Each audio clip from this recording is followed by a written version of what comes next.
जय हिंद प्यारे साथियों। आज हम एक और हिंदी का चैप्टर करेंगे जिसमें मैंने आपके लिया है रस को। रस से सवाल कई सारे पूछे जाते हैं। कभी कभी कितने रस होते हैं ये पूछ लेता है, कभी कभी ये पूछ लेता है कि इनके स्थायी भाव कितने होते हैं। सब सवाल मैं आपके सामने लेकर आया हूँ। यहाँ पर आपके सारे सवालों के जवाब आपको आज मिल जाएंगे।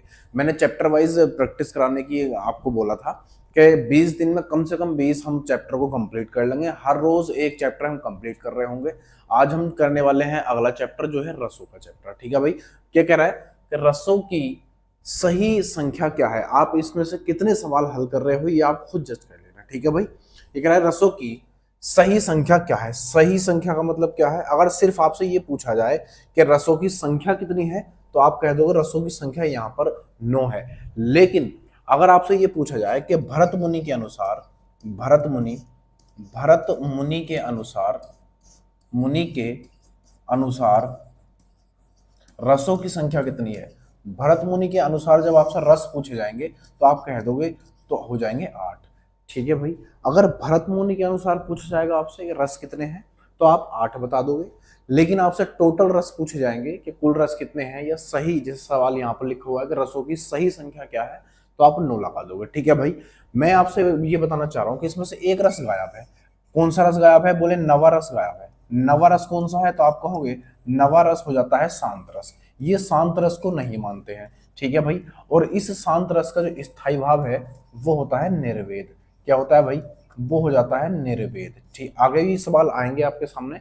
तो आंसर क्या रहेगा? ऑप्शन नंबर सी इसका बिल्कुल सही उत्तर है। अगर मैं आपसे ये कहूं कि रस का अर्थ क्या होता है, अगर मैं आपसे रस का अर्थ पूछूं कि इस रस का अर्थ क्या होता है, तो आप क्या जवाब दे रहे होगे? तो आप कहोगे कि जब साहित्य या किसी काव्य को पढ़ के जो एक आनंद की अनुभूति आती है, आनंद की अनुभूति, आनंद की आनंद आनंद की जो अनुभूति आती है, जो भी आप महसूस करते हो, चाहे वो खुशी हो, दुख हो, कुछ भी हो, जो भी आप आनंद की अनुभूति को महसूस करते हो, अनुभूति, उसी को हम क्या कहते हैं भाई?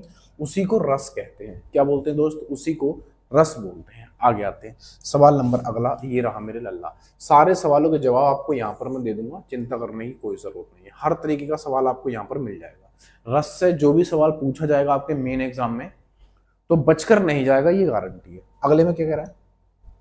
ये कह रहा है हमसे, ये कह रहे हैं कि भरत मुनि के अनुसार स्थायी भावों की संख्या कितनी है। अब यहां पर क्या पूछा है? भाव पूछा है, रस नहीं पूछा। यहां पर क्या पूछा है? भाव पूछा है, रस नहीं पूछा है। अब आप खुद सोच के बताओ, जितने रस होंगे उतने ही क्या होंगे? स्थायी भाव होंगे। हाँ या ना? बिल्कुल सही बात है। अगर यहाँ पर भरत मुनि के अनुसार मैंने आपको बताया था कि रसों की जो संख्या होती है वो 8 होती है। अगर रसों की संख्या 8 है तो भावों की संख्या भी तो मेरे दोस्त 8 होगी। बोलो भाई हाँ या ना? बोलो भाई, 9 थोड़ी ना हो जाएगी। अगर आप 9 लगाओगे तो गलत जवाब हो जाएगा। जब रस इन्होंने 8 माने हैं तो ये भाव भी कितने मानेंगे? 8 मानेंगे, क्योंकि हर रस का अपना एक स्थायी भाव होता है। ठीक है भाई, तो ऑप्शन नंबर ए इसका बिल्कुल सही उत्तर हो जाएगा। अगले पर आते हैं, अगले पर आ जाते हैं। अगर मैं आपसे ये पूछूं, अगर मैं आपसे ये पूछूं कि जो रस है, रस, रस के अवयव यानी अंग कितने होते हैं? अंग, रस के अंग कितने होते हैं, या फिर अवयव भी इनको बोला जा सकता है। अवयव, कहीं पर आपको अवयव लिखा हुआ मिल जाएगा। तो अगर मैं ये जानना चाह रहा हूं आपसे कि रस के अवयव या अंग कितने होते हैं, तो कितने होते हैं दोस्त? वो होते हैं 4। वो कौन कौन से होते हैं वो मैं आगे बता, यहीं पर बता। चलो ठीक है, यहाँ बता। पहला होता है स्थायी भाव। 4 होते हैं। पहला होता है स्थायी भाव, स्थायी भाव, स्थायी भाव हो जाता है। और दूसरा हो जाता है विभाव, विभाव हो जाता है, विभाव हो जाता है। तीसरा हो जाता है संचारी भाव, तीसरा हो जाता है संचारी भाव, संचारी भाव हो जाता है। कितने हो गए? 3 हो गए, स्थायी भाव, विभाव, संचारी भाव। और एक होता है चौथा अनुभाव। कौन सा भाई? अनुभाव, अनुभाव। ये 4 इसके अंग हो जाते हैं या अवयव हो जाते हैं। कौन कौन से? 4 हो गए। पहला है स्थायी भाव, विभाव, अनुभाव और संचारी भाव। यहां पर मैं आपसे कहूंगा संचारी भाव की संख्या कितनी होती है, तो आप कहोगे 33 हो जाती है। इस चीज को भी मेरे दोस्त याद रखना। ठीक है भाई, अगले पर आते। सवाल नंबर अगला ये रहा मेरे लल्ला। क्या कह रहा है? मैंने कहा ना एक भी सवाल इससे बच के नहीं जाएगा। जो भी आपसे पूछा जाएगा ना आप बेझिझक बता दोगे आंसर उसका, कोई डरने वाली बात नहीं, सब कुछ यहाँ पे मैं बता के जाऊंगा। रसों की जो भी आपके टेंशन है वो खत्म हो जाएगी आज। क्या कह रहा है, स्थायी भावों की सही संख्या है, स्थायी भावों की सही संख्या। देखो यहाँ पर फिर क्या पूछा, सही संख्या पूछा है। पहले हमसे क्या पूछा था कि जो रस हैं उनका उनकी सही संख्या क्या है। सही संख्या पूछे, कुल संख्या पूछे, तो आप कितने बताओगे, 9 बताओगे। अगर 9 अगर सही रस हैं हमारे तो भाव भी कितने होंगे, बोले 9 हो जाएंगे। तो आंसर क्या रहेगा, ऑप्शन नंबर सी रहेगा। जब भरत मुनि को लगा के पूछेगा तब आपको 8 बताने हैं, चाहे वो भाव हो या फिर रस हो। सिंपल पूछेगा आपसे तो फिर आपको क्या बताने, 9 बताने। ठीक है भाई, अगले पर आते हैं। सवाल नंबर अगला ये रहा मेरे लल्ला। क्या कह रहा है इसमें, इसमें कहा जा रहा है हमसे संचारी भावों की संख्या कितनी होती है। संचारी भावों की संख्या कितनी होती है। तो भाई संचारी भावों की संख्या कितनी होती है, तो आप कहोगे संचारी भावों की संख्या, बोले अभी तो आपने आप बताई थी सर जी, बोले कितनी, बोले 33 होती है। तो संचारी भावों की संख्या कितनी होती है, 33 हो जाती है। अगले पर आते, सवाल नंबर अगला ये रहा मेरे लल्ला। हिंदी काव्य शास्त्र में रस के कितने अंग हैं। देखो हिंदी काव्य शास्त्र में, हिंदी काव्य शास्त्र में रस के अंग कितने हैं। मैंने अभी आपको बताए थे रस के अंग कितने हैं, 4 हैं। 4 कौन कौन से बताए थे, बोले अभी तो बताए थे। बोले कौन से, एक तो स्थायी भाव बताया था आपने, बोले ठीक है, एक स्थायी भाव, दूसरा बताया था विभाव, स्थायी भाव विभाव, 2 हो गए। संचारी भाव, बोले ठीक है, संचारी भाव हो गया, संचारी भाव, स्थायी भाव हो गया, विभाव, संचारी भाव, और एक होता है अनुभाव। विभाव, अनुभाव और संचारी भाव, ये 4 मैंने आपको अंग बताए थे। देखो अंग की जगह आपसे अवयव भी पूछ लेता है, अवयव, क्योंकि अवयव जो है ना, अवयव ये किसका भाव हो जाता है, बोले अंग का भाव हो जाता है। किसका दोस्त, अंग का। अगले पर आते, सवाल नंबर अगला ये रहा मेरे लल्ला। क्या कह रहा है, शांत रस का स्थायी भाव क्या है। शांत रस का स्थायी भाव क्या है, बताओ भाई क्या होगा शांत रस का स्थायी भाव। मैंने आपसे बताया था अभी 1 मिनट पहले, बोले ठीक है बताया तो था कि जो हमारा शांत रस है ना, यही हमारा नवरस है। बोले ठीक है, ये नवरस है, और इस नवे रस को, रस का जो स्थायी भाव होता है वो होता है निर्वेद। क्या होता है, निर्वेद होता है, निर्वेद। यहाँ पर ऑप्शन गलत है, ये ऑप्शन गलत है। सही क्या होगा, इसका जो स्थायी भाव होता है वो होता है निर्वेद। ठीक है भाई, अगले पर आते हैं। सवाल नंबर अगला ये रहा मेरे लड़का। क्या कह रहा है इसमें, ये कह रहा है श्रृंगार रस का स्थायी भाव क्या है। श्रृंगार रस का, आपसे सवाल पूछा जाएगा ना अगर रस से संबंधित आएगा तो स्थायी भाव से ज्यादातर सवाल पूछे जाते हैं। आपको ऐसे ही रखा हुआ मिलेगा कि इसका कौन सा स्थायी भाव है, इसलिए जितने भी नो उनके नो रस है ना सबको याद करके जाना। लेकिन आधुनिक हिंदी में अगर आपसे पूछेगा कि आधुनिक हिंदी में रस कितने होते हैं तो आप 11 बताना। ठीक है भाई, 11। अब ये क्या कह रहा है, ये कह रहा है हमसे कि श्रृंगार रस का स्थायी भाव क्या है। श्रृंगार रस का, तो श्रृंगार रस का जो स्थायी भाव है वो है रति। रति को हम प्रेम भी बोलते हैं। क्या बोलते हैं दोस्त, प्रेम। अगर आपको ऑप्शन में रति ना मिले तो आप प्रेम बोल देना। इसी श्रृंगार रस के 2 भाग हो जाते हैं, 2 भाग हो जाते हैं। कौन कौन से, एक हो जाता है संयोग श्रृंगार रस, एक होता है संयोग श्रृंगार रस, और एक हो जाता है श्रृंगार रस, और एक दूसरा हो जाता है वियोग, एक हो जाता है वियोग श्रृंगार रस। बोले इन दोनों में क्या फर्क है, कि इन दोनों में इतना फर्क है, इतना फर्क है कि इसमें जो है ना नायक और नायिका, नायक और नायिका, नायक और नायिका की क्या होती है भाई, मिलने की बात होती है। मिलने की, कि वो दोनों क्या होते हैं, मिलते हैं, हीरो हीरोइन मिलते हैं ना वैसे, तो इनके क्या होती है, मिलने की बात होती है। जबकि इस वियोग में नायक और नायिका इन दोनों के क्या होती है भाई, इन दोनों के बिछड़ने की बात होती है। क्या होती है, इन दोनों के बिछड़ने की बात होती है। क्या होती है दोस्त, इन दोनों के बिछड़ने की बात होती है। ये चीज आप ध्यान रखोगे। लेकिन जब आपको रस दिया जाएगा तो आपको उस रस को पढ़ के ये अनुभव करना होगा कि उसमें संयोग श्रृंगार रस है या फिर वियोग श्रृंगार रस है। इन दोनों का जो स्थायी भाव है वो सिर्फ रति होता है, प्रेम से ही संबंधित होता है। अब प्रेम में जुड़ रहे हैं या बिछड़ रहे हैं ये डिपेंड करता है, ठीक है भाई। और इस श्रृंगार रस को ही क्या बोलते हैं भाई, रसों का राजा भी बोलते हैं, रसों का राजा, रसों का राजा भी इसको बोला जाता है, ठीक है भाई, रसों का राजा। या फिर ये नहीं बोल सकते तो आप ये बोल सकते हो, इसको आप रसराज भी बोल सकते हो, रसराज, रसराज भी इसको बोला जा सकता है, कोई दिक्कत नहीं। आपसे पूछेगा रसों का राजा किसे कहते हैं, तो श्रृंगार रस को कहते हैं, या रसराज किसे कहते हैं, तब भी श्रृंगार रस को ही कहते हैं, ठीक है भाई। अगले पर आते हैं, सारी चीजें मैंने इसमें बता दी आपको। इसमें क्या कह रहा है, सर्वश्रेष्ठ रस कौन सा माना जाता है, सर्वश्रेष्ठ रस कौन सा माना जाता है, सर्वश्रेष्ठ रस कौन सा माना जाता है, तो आप कहोगे सर्वश्रेष्ठ रस जो माना जाता है वो श्रृंगार रस माना जाता है, ठीक है भाई। कौन सा माना जाता है, श्रृंगार रस, जिसको हम रसराज भी कहते हैं, जिसको हम रसराज भी कहते हैं, ठीक है भाई, रसराज या रसों का राजा भी कहते हैं।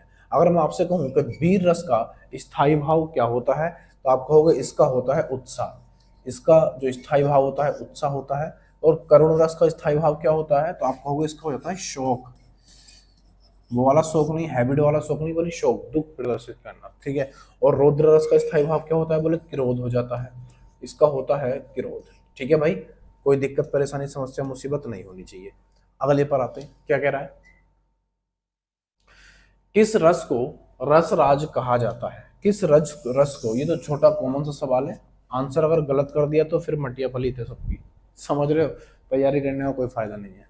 ये कह रहा है किस रस को रसराज कहा जाता है, तो श्रृंगार रस को क्या बोलते हैं, रसराज बोलते हैं। हास्य रस का स्थायी भाव क्या होता है, बोले हास होता है, हास होता है। वीर रस का उत्साह हो जाता है, वीर रस का स्थायी भाव उत्साह हो जाता है। शांत रस का स्थायी भाव क्या होता है, बोले निर्वेद हो जाता है, क्या होता है, निर्वेद हो जाता है, ठीक है भाई। शांत रस का क्या हो जाता है, निर्वेद हो जाता है। अगले पर आते हैं, ये होता है अद्भुत रस का स्थायी भाव क्या है, ठीक है भाई। अद्भुत रस का स्थायी भाव क्या होगा, तो आप कहोगे इसका होता है विस्मय, क्या होता है भाई, विस्मय। अगर विस्मय आपको नहीं मिलेगा तो आपको मिलेगा क्या, आश्चर्य, आश्चर्य मिल जाएगा, इसको क्या मिलेगा, आश्चर्य मिल जाएगा। उत्साह मैंने आपको बता दिया वीर रस का होता है, और निर्वेद शांत रस का होता है, ठीक है भाई। अगले पर आते हैं, सवाल नंबर अगला, और विभत्स रस का जुगुप्सा होता है, विभत्स का क्या कह रहा है इसमें, देखना, इसमें कहा जा रहा है हमसे, प्रिय पति मेरा प्राण प्यारा कहाँ है, दुख जल निधि डूबी का शहर कहाँ है। अच्छा, ये कह रहा है कि ऐसा कोई पति या प्रिय पति मेरा जिसमें मेरे प्राण बसे हैं वो कहाँ है। देखो जब भी आपको रस मिलेगा ना तो उसमें कोई एक शब्द आपको ऐसा मिलेगा जिससे आपको ये पता चल जाएगा कि उसमें प्रेम की बात हो रही है, दुख की बात हो रही है, सुख की बात हो रही है, शांत होने की बात हो रही है, उत्साह की बात हो रही है, या कोई शोक की बात हो रही है। क्योंकि आपको ज्ञाता तो बनना नहीं है, ना ही आप इन सबका अर्थ निकाल सकते हो, समझ रहे हो बात को, पीएचडी थोड़ी ना करना है, हम यहाँ पे नौकरी लेना है अपनी। तो यहाँ पर क्या कह रहा है, प्रिय पति, अगर जब प्रिय पति की बात हो रही है ना, और वो कह रहा है कहाँ गया है मेरा प्रिय पति, तो कहीं ना कहीं दुख की बात हो रही है, और दुख यहाँ पर दिया भी है। और जहां पर दुख की बात होती है तो वहां पर कौन सा रस होता है, बोले यहाँ पर शोक हो जाएगा। कौन सा हो जाएगा दोस्त, शोक हो जाएगा। तो कह रहा है इस पंक्तियों में कौन सा स्थायी भाव है, तो शोक हो जाएगा, दुख की बात हो रही है ना तो शोक हो जाएगा। अगले पर आते हैं, सवाल नंबर अगला ये रहा मेरे लल्ला, बात्सल्य रस का स्थायी भाव क्या है, बात्सल्य रस का स्थायी भाव क्या है। तो बात्सल्य रस का स्थायी भाव क्या होगा भाई, बात्सल्य रस का स्थायी भाव क्या हो जाएगा, तो आप कहोगे बात्सल्य रस का स्थायी भाव बात्सल्य ही हो जाएगा, पहले ही टिक लगा हुआ था उस पर, ठीक है भाई। अगले पर आते हैं, सवाल नंबर अगला ये रहा मेरे लल्ला, क्या कह रहा है इसमें, इसमें कह रहा है पिछसो कहिए सदंड सदंड सड़ा, हे भोरा हे काग, सो ध्वनि बिरह जरिए मुई, तेहिक ध्रुवा ममहा लाई। देखो जब किसी भी चीज को आप इस तरह के रस को पढ़ो और आपको पढ़ के ये समझ में ना आए, ये समझ में ना आए कि इसमें कहना क्या जा रहा है, ना कोई सुख की बात है, ना कोई दुख की बात है, ना कोई वीरता की बात है, ना कोई घृणा की बात है, कुछ भी पता नहीं चल रहा एकदम, मतलब पता ही नहीं है कुछ भी, तो वहां पर आप क्या लगाओगे, वहां पर आप ये लगा दो बी प्रलव। बी प्रलव क्या लगा दोगे दोस्त, बी प्रलव लगा दोगे। ऑप्शन नंबर डी इसका आंसर हो जाएगा। ना तो इसमें करुणा की कोई बात नजर आ रही होगी आपको, ना इसमें भयानक की कोई बात आ रही है, और ना ही संयोग की मिलने की बात भी नजर नहीं आ रही है। जब आपको कुछ भी पता ना चले किसी भी रस में, कोई भी रस हो, तो उसमें वो आप अपना आंसर लगाओ जो बिल्कुल अलग हो, जो बिल्कुल अलग हो। ये ट्रिक बता रहा हूं मैं आपको आंसर लगाने की, जब आपको ना पता हो तो। क्या कह रहा है, मताही पिताही उर्नी नी नीके मैं नीके गुरु ऋण रहा सोच बड़ा जी के। सोच बड़ा जी के वगैरह है, मैं बहुत हंस रहा हूँ माता पिता को सोच के, और नहीं मैं नीके यानी उन दोनों को सोच के मैं हंस रहा हूँ। ठीक है भाई, और जहां पर हंसने की बात होती है वहां पर क्या हो जाता है भाई, हास हो जाता है, हास हो जाता है हास, तो इसका स्थायी भाव क्या बनेगा, हास बन जाएगा। अगले पर आते हैं, क्या कह रहा है इसमें, इसमें कह रहा है इस तरह भवक्ता राणा था मानो स्वरों में गरुणा पड़ा। देखो भवक्ता राणा था मानो की स्वरों में गरुणा था, यानी आवाज गरज रही है। तो कोई से पढ़कर खुद ही आपको महसूस हो रहा होगा कि इसमें तो वीरता की बात चल रही है, इसमें तो वीरता की बात चल रही है। ठीक है भाई, इसमें काय की बात चल रही है, वीरता की बात चल रही है। तो इसका क्या हो जाएगा, ऑप्शन नंबर सी आंसर हो जाएगा। क्या कह रहा है, घुंघरारी लटे लटके मुंह ऊपर कुंटल लोल कपोलन की। हाँ, क्या कह रहा है इसमें, इसमें हमसे कहना चाह रहा है घुंघराले लटे लटके मुंह ऊपर, यानी घुंघराले बाल हैं और कहाँ हैं, ये लटक रहे हैं। कुंटल लोल कपोलन की, कुंटल यानी कपोलन मतलब जो जिनके दांत नहीं होते, और जिनके दांत नहीं होते, बच्चों के दांत नहीं होते है ना, तो छोटे बच्चे होते हैं इनके बाल लटक रहे हैं और अच्छे लग रहे हैं, तो उन्हें क्या बोलेंगे। तो ऐसी सब जब आप पढ़ोगे इस तरीके से है ना, इस तरीके से आपको शब्द खुद ही पढ़ के महसूस होगा कि इसमें क्या हो सकता है, तो आपको इसमें बात्सल्य हो जाएगा, इसमें बात्सल्य रस हो जाएगा। ठीक है भाई, अगले पर आते हैं। क्या कह रहा है इसमें, इसमें कह रहा है हमसे प्रातः उठत मेरे लाल लटित ही माखन रोटी भावे। देखो अब यहाँ पर आप देख रहे हो ये क्या कह रहे हैं, ये यहाँ पर दो चार शब्द आपको ऐसे जरूर मिलेंगे कि आपको पढ़ के लगेगा कि हाँ इसमें ये हो सकता है। प्रातः उठे यानी सुबह उठे, मेरे लाल, मेरे लाल, हर कोई कहता है मेरे लाल उठ जा, माँ बोलती है ना, जब माँ अपने बच्चों को जाकर बोलती है बेटा उठ जा, ये लाल मेरे उठ जा, तो जब बच्चों को बोल रही है ना, लटैते ही माखन रोटी भावे, मतलब माखन रोटी यानी रोटी पर मक्खन लगा हुआ है, अब उठ जाओ खा लो। तो बात्सल्य रस हो रहा है, यहाँ पर बच्चों की बात कर रही है, बच्चों की बात कर रही है माँ। अगले पर आते हैं, ये कह रहे हैं मद माता, मद माता झग भला दीन दुखी क्या पहचाने, दीन बंधु बिन कौन दीन हिये को जाने, हिये को जाने। तो इसमें क्या हो जाएगा, इसमें क्या हो जाएगा भाई, कौन सा रस होगा, क्या लगा इसमें आपको, कुछ पढ़ के लगा, कुछ पढ़ के इसमें लगा। मद माता जग भला दीन दुखी क्या पहचाने, दीन बंधु बिनी कौन दीन हिये को जाने, हिये को जाने। बकरे जग भला है तो सब भला है, और अपने आप दुखी है तो सब दुखी है, मतलब वो कुछ चाह ही नहीं रहा, वहां पर कुछ उसके मन में कोई ख्याल आ रहा है आपके मन में, मद माता जग भला, मद माता जग भला है, दीन दुखी क्या पहचाने। जो दीन दुखी है जिसको कोई फर्क ही नहीं पड़ रहा है ना, तो वो क्या पहचानेगा किसी को, बिल्कुल शांत है। जो कुछ लोग आपने देखे होंगे बड़े शांत रहते हैं, हालांकि उन्हें पता सब कुछ होता है, उन्हें छेड़ना नहीं चाहिए कभी भी, पता उन्हें सब कुछ होता है, लेकिन ऐसे रहते हैं कि उन्हें कुछ नहीं पता, एकदम शांत स्वभाव के होते हैं। ठीक है भाई, तो इसमें कौन सा हो जाएगा, ऑप्शन नंबर ए आंसर हो जाएगा। इसमें बनेगा, इसमें बनेगा शांत रस। क्या बनेगा भाई, शांत रस में बन जाएगा। फिर है प्रिय, अगला प्रिय हीन डरपत मन मोरा, उपयुक्त पंक्ति में कौन सा रस है, उपयुक्त पंक्ति में कौन सा रस है। ठीक है भाई, दीन प्रिय पीन प्रियहीन डरपत मन मोरा, डरपत मन मोरा यानी क्या हो रहा है भाई, डर रहा है क्या, डरपत मन मोरा, प्रियहीन डरपत मन मोरा, अच्छा मोरा, ठीक है। देखो यहाँ पर क्या आपको प्रिय मिल गया, प्रिय यानी किसी ने प्यार की बात चल रही है, कोई ना कोई शब्द इसमें ऐसा है, आपको हर रस में ऐसा शब्द आपको मिलेगा जिसे पढ़ के आपको ये लगेगा कि हाँ इसमें ये हो सकता है। तो प्रिय की बात चल रही है, प्रिय मैं तो डर रही हूँ, मैं तो डर रही हूँ, तो वो प्रेम की बात कहीं ना कर रही है। प्यार से जब हम बोलते हैं ना किसी को, गर्लफ्रेंड या बॉयफ्रेंड कपल होते हैं, तो लड़की ज्यादातर डरती है या बहाना करती है ऐसा कि मुझे ऐसा हो रहा है, ताकि वो उसे थोड़ा सिक्योर करे, है ना। तो वहां पर क्या हो जाएगा, श्रृंगार रस हो जाएगा। ठीक है भाई, अगली अगली बातें कल करेंगे, आज के लिए इतना ही रखते हैं। रस मैंने खत्म कर दिए, कुछ बचा नहीं है ऐसा जो आपको ना बताया हो। ज्यादातर सवाल स्थायी भाव से या फिर इनकी संख्या को लेकर पूछे जाते हैं और कुछ नहीं होता। ठीक है भाई, अगली जो चैप्टर में लेके आऊंगा वो फिर हिंदी का होगा, कुछ नया चैप्टर होगा। तो वीडियो पसंद आए तो लाइक से सब्सक्राइब करके जरूर जाना। अगली वीडियो में फिर मिलेंगे, तब तक के लिए जय हिंद, जय भारत।